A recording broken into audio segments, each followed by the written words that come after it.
Oh, Hunters, what's going on? Welcome back to the channel. I'm Lady Nika. Tonight we talking about if loving you is wrong, child. Look like you can't do right with these people. But this is episode 5 of the 4th season, entitled A Mother's Love. Now, before I get to going into this review, I would like to do a little church announcement, and that church announcement is simply this. If any of you live in or around the Las Vegas, Nevada area and would like to come out to a small meet and greet where there will be myself, Sean Bradley, James Colwell, Alexander Rogers, and Squeaky Jones, please follow either of us or follow me. I'll put my Twitter handle down in the description box, but follow me. Unfortunately, due to trolls, I've had to lock up my Twitter account, but just give me a request to follow me. I will allow you in, and DM me your contact information. Now, we're not asking nobody to take no plane, train, or bus, honey. It's only for the people who, the ones of our subscribers that are already living in and around that area that want to come out and say hey to us and party with us for a little time. Follow either one of us on Twitter. I'll put everybody's Twitter handle down in the description box, and you can follow us and hit us up in the DM letting us know that you are interested in coming to the meet and greet and contact information so that we can get back to you and let you know the time and date. It's probably going to be next Saturday, not this Saturday coming up, but the Saturday of the 23rd. We're going to have a small little meet and greet because all of us will be vacationing out there in Las Vegas, Nevada, okay? So I'll put that in the description box. Let me know, child. And if any of my love things are close by and you want to, come see me live and in motherfucking color, bitch, come on through and holler at a player. I welcome all of y'all. I have no problem with that. But we need an accurate head count in order to make sure that we have as much fun as possible, okay? Now, with that being said, we're going to talk about this damn show tonight. And I say that overall, I enjoyed tonight's episode. It kind of, it started lagging. It go into that Tylerism, some stuff. But he came back strong tonight. I wasn't mad with him at all. So we're going to open right back up. Brad had been served by the process server for that court hearing that he's trying to have Alex come to the next day concerning temporary custody of him and Alex's son, right? Now, Miss Louise out there, she's standing out in front of him. She's trying to protect him, really. And Brad is asking her, asking the ma'am, could you move? I don't want to hit no elderly. Now, Brenda out there talking all this big shit. Just talking. I mean, his mouth right in the check. His ass can't never think about cash, honey. He out there running his mouth. Marcia's saying, let's go home. When she said that, baby, that triggered something in Randall, and he got even more belligerent. This motherfucker is showing his ass. He told Brad the only thing that he liked more than tasting his fish is tasting his woman. Child, Brad was still trying to get at his ass. You hear me? Now, instead of trying to keep Brad off Randall's ass, but he turned him and talking about, I'm the father, that's my son. So Brad walks away and he heads over to Kelly's house. Now, he finna go tell Alex what's going on because, again, he don't really feel like this guy ain't anything to do with him because he's not the father, but he don't like what this motherfucker's doing, you understand? So, while all this is going on, Randall couldn't take seeing Marcy driving Brad. All this here started because he couldn't take seeing Marcy driving Brad's car, and when she drove him over there to get that laptop. So this is how all of this mess really got started. For those of you who may have missed last week's episode, now he goes over there. He knocking on the door. Kelly was about to let him in, but then Alex started saying stuff like, the kids in here, your child is in here. So now she done got Kelly up in her fucking feelings, and Kelly don't want to go answer the door. And Brad not in a bad mood. He not coming at her start no drama. He trying to get her heads up on what's happening. So he started pounding on the door, and she's telling him, what do you want? He's telling her, Kelly, open up the door. I need to talk to Alex. She thinking now that he might be so mad because they know around Randall out there with that bullshit, that he might be wanting to come in there and hurt her. So she get on the phone and call Ramsay, who was in the backyard. Remember, he back there cutting the yard, and asked him to come in. When he come in, she explains that Brad is at that door again, and they don't want, she don't want Alex to get hurt, plus the kids in the house. So he go to the door, and Brad ain't trying to have no beef. That's what I didn't understand. I mean, I understood that he didn't know, but if Kelly had just listened to Brad, she would have seen that he wasn't trying to be messy. Well, he opened the door, and next thing you know, here come them kids, okay? They done came out their room. The kids is, want to see their daddy and talk to him, want to go home with him. The children are asking him questions like, are you and mom going to get a divorce? Paisley say, because she cheated on you. No, because she had an affair. He's like, yeah, we are getting a divorce. He's kind of taken aback a little bit about the child saying something about the affair, because he hadn't said nothing. But see, that just goes to show you, kids are smart these days. They don't know a whole lot, about how to live in this world, but they sure understand what they hear, okay? They know how to repeat that stuff. And he basically telling the kids he gonna still be in their lives. They ain't got to worry about nothing. And Peter is saying, why don't you just forgive her? You told me I needed to forgive. Not understanding that this is a different type of forgiveness that he's asking his father to do for his mother, right? Well, he's basically telling them again that he love them. He's not going to be out of their lives, but he can't be in that marriage anymore. Charlie got so tough on him, he had to ask Kelly to help him. And she does, she go over there and get the kids calmed down and get them to go back in the room. And then he says to, Brad says to Alex that he wanted to give her some papers. She thinking that it's divorce papers. Girl, if he was going to give you some divorce papers, why didn't he give them to you when he was just there at least about an hour ago? Okay, because we doing soap opera time. He had Ramsay give her the papers. She started running her damn mouth. Child, just crazy. You know what I'm saying? Just crazy. Wait a minute. I forgot to tell y'all, when they was out there cutting the food and stuff. Hold on. Okay, I'm finna get ready to tell y'all, but I thought I had left that out, y'all. No, I had. He see them. He give her the papers. She started running them out, thinking that he's not going, he's just trying to serve her divorce papers. He finally get her to shut her lip and use her eyes. And when she looked at that paper, she realized that those are family court papers filed against her from Randall trying to take that child from her. Child, I'm like, are you kidding me? Right as she's reading it, here come you see Randall in the doorway. Now, he not up on her porch, but he in that doorway where he could be visibly seen. Well, he walking up in a yard. Kelly go out there and tell him, get off my property, Randall. Get off my property. And she pushing him and stuff. Well, of course, Ramsay there. And he come out there and he getting pushing Randall back off of Kelly. He decides, because he's so mad, he gonna tell Kelly, oh, this your man? You finally got you another man?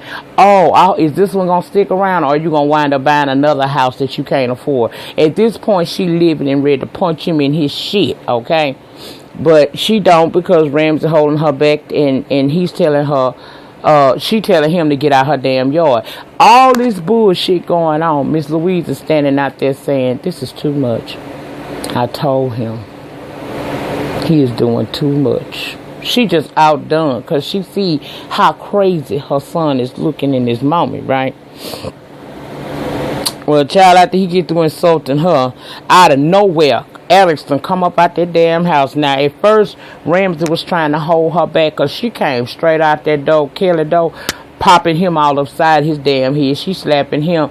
Child, she done went diarrhea of an upset white woman. She is slapping him 90 ways going south, honey. You understand what I'm saying? She finally has the breakthrough and finds her voice, and she says that she has had enough. She told Randall, that is my son. And I love him regardless of where he came from. She say, Brad, if you can't forgive me, then you go ahead on and you continue sleeping with Marcy. Ain't nothing I can do about that. But I love my child, and I'm not giving my child up. And if you, Randall, try to take my child, you're going to find out just how deep a mother's love is, okay? That she ain't, I'm paraphrasing here. That's because that's what she should have been saying. And then what part that she did say that I like, she told him, you the worst thing that ever happened to me in my life. And slapped his ass yet again, okay? She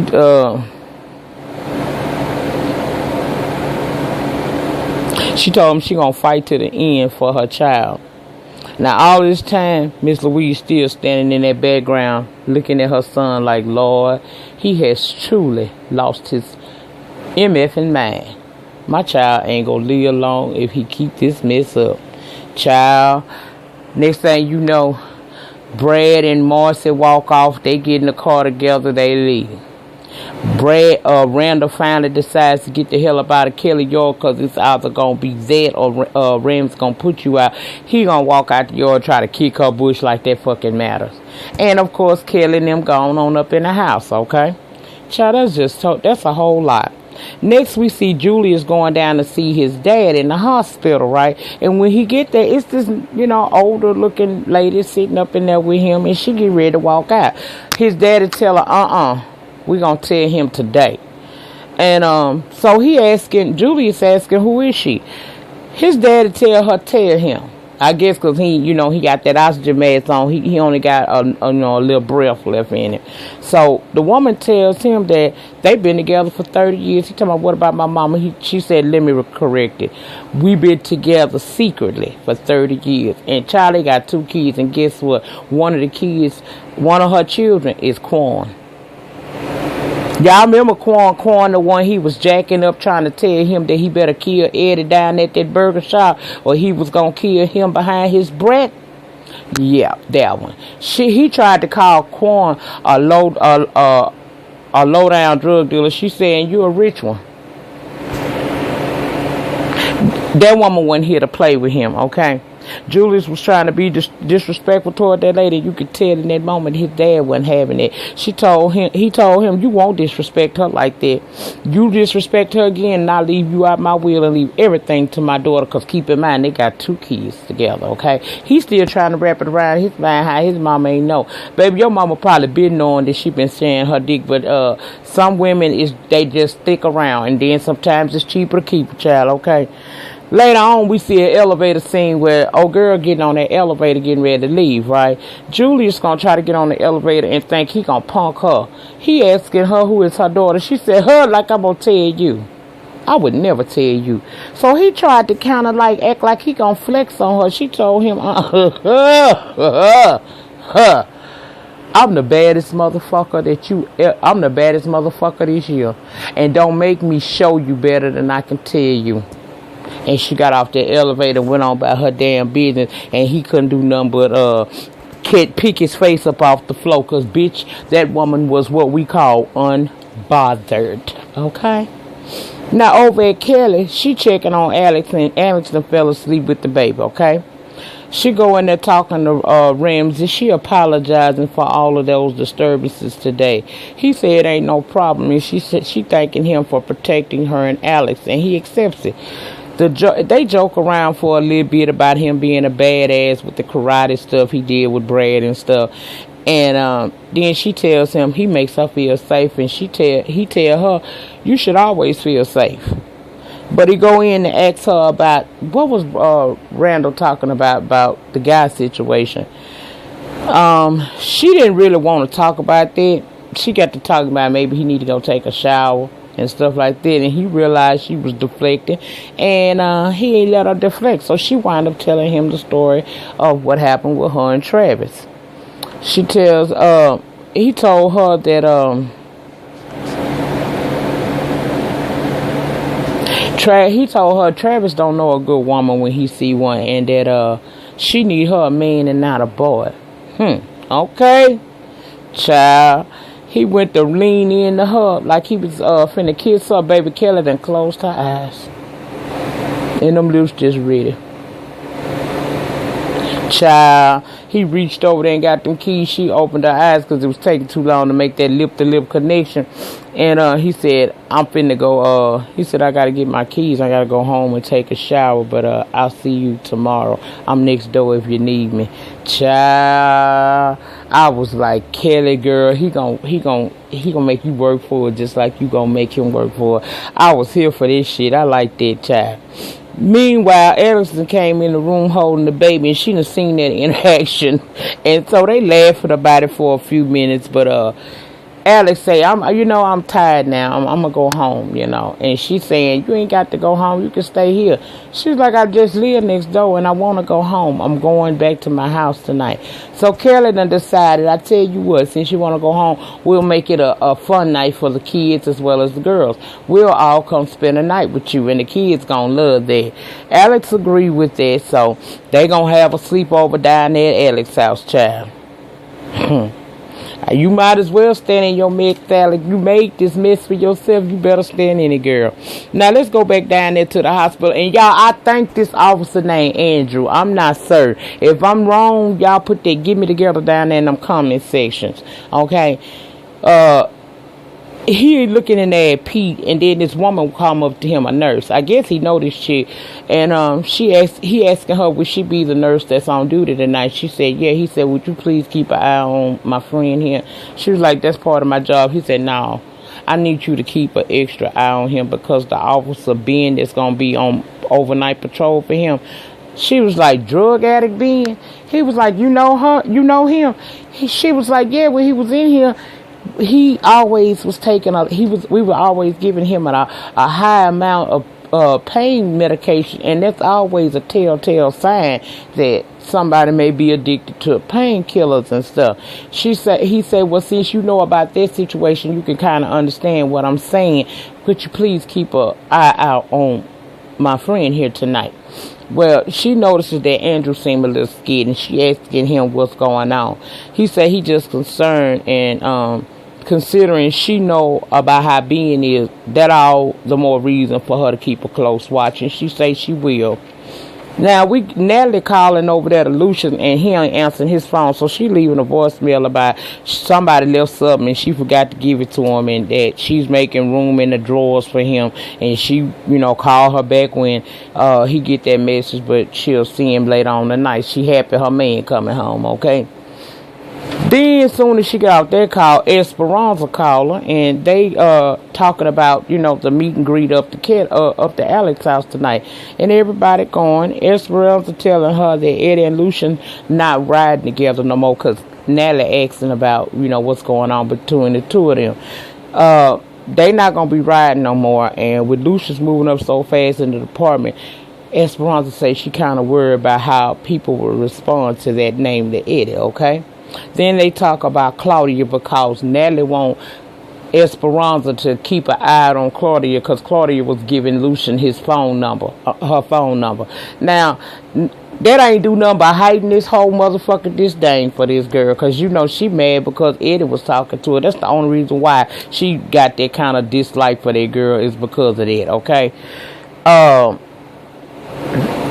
She telling Natalie the girl is a horrible worker. She horrible at her job, and that she sure will. And she probably gonna wind up letting her go pretty soon. But she urging Natalie to go on and look for a house for her and Lucian to live together. And she saying she gonna start looking again in the morning. But they agree to talk more about that later on that night when they meet up at the big the big slumber party down at Alex's house. Okay, now. Quan walks up on this dude in the hood, and he's basically telling this dude, what you doing working on my block? Old boy said, this ain't your goddamn block, this is my block. He said, no, this is my block, and you think you just gonna come up in here and start doing you? That's not happening. Dude said, he not moving. So Quan said, don't make me call my people. He said, old boy, word on the street, you let that nigga Joey take your money, and then you failed at trying to take out Eddie from down there at the hamburger spot. So, how about this? Since you so easy to have shit taken from you, I'm going to post up right here, and I might decide to post up several other spots, depending on how I'm feeling. But I'm going to let Eddie know when I get tired of doing what I'm doing. I'm just thinking it might be time for me to make a little come up. Quan saying that shit ain't gonna ride, bitch. It ain't gonna ride, but yes, the fuck it is. That's what old boy say. Quan said, we gonna see about that, honey. Next, you got Esperanza calling to check on Claudia's background. I told you this bitch got a problem with this girl because of the fact that she didn't like the fact that Eddie was flirting with her. That's the only thing this girl has done. She did nothing else wrong. Well, apparently she done called this girl a previous job she had listed down, and these folks don't know her. So she go over there and get talking to Lucian about it. And Lucian basically trying to tell her to just leave it alone. The girl need a job. She's like, but, something ain't right. These folks don't even know who she is, which further explains why she don't know what she doing. She's becoming a liability. She don't know the codes and procedures, and she dropping calls. That's a public safety hazard. He telling her, well, look, let me just do a little checking in on it. So he asked her to give him the file. He gonna check on Miss Claudia and see what's really twerking, and he'll get back to her. But don't fire just yet. Let me see what I can find out about her. Esperanza agreed to it after she asked him what's the deal with him trying to protect her. He said, I'm not trying to protect her. I ain't got no personal interest in that woman whatsoever, but I do think she need her job, and maybe that's why she kind of maybe lied some. He was kind of surprised at the fact that she had actually gone and called this woman previous jobs. Okay? So she agreed to let him do, have that time he need to have to check on what he need to check on about the girl. Child, as soon as Esperanza walked out, we seen Lucian getting on that phone, which further let you know Lucian undercover. And Claudia is some kind of way involved in this. I don't know if they from different agencies and they know about each other, but something going on. Because he finna get on that phone and he finna make that shit right so the girl don't lose her damn job. I said, go ahead on Lucian. Whew. Child, I'm starting to like Lucian a little bit. The last scene of the night is Eddie being his normal dirty damn self. He gonna meet up with Pete at the hospital telling him that he need to handle that. Dead men don't talk. So he need to make sure he get dead quick. He give him a syringe and tell him you know what to do. Later on we see Ben entering the room looking down at Pete who is knocked out. And he pulls that syringe out as if he's about to either inject it into his IV or actually inject it into his arm. We don't know, because that's where the episode ended off. Look like next week it's going to get a little bit better. We're going to return back to this hospital scene to see if he actually takes old Pete out. Child, shit gonna go down with I ain't gonna even talk about the preview because I don't want to be getting myself excited or y'all, and then this be some shit that he gonna show us 2 or 3 episodes later. So all I'll say is it seems as if this is starting to pick up some. I'm here for it. Y'all know this is one of my faves. So child, we gonna ride this shit until it ends, okay? Because we gonna ride it until June. Y'all know we riding it till June, because when this shit go off, then have nots gonna come back on. And that's where the real shit starts at. Well, I want to thank you all for kicking it with me in this 22-minute review. In the meantime, in between time, please like, comment, subscribe. Hit me up on Twitter. My Twitter handle will be in the DM. If you are in or around the Las Vegas, Nevada area and would like to come out and meet myself, Sean Bradley, Alexander Rogers, James Caldwell, or Miss Squeaky Jones. Peace.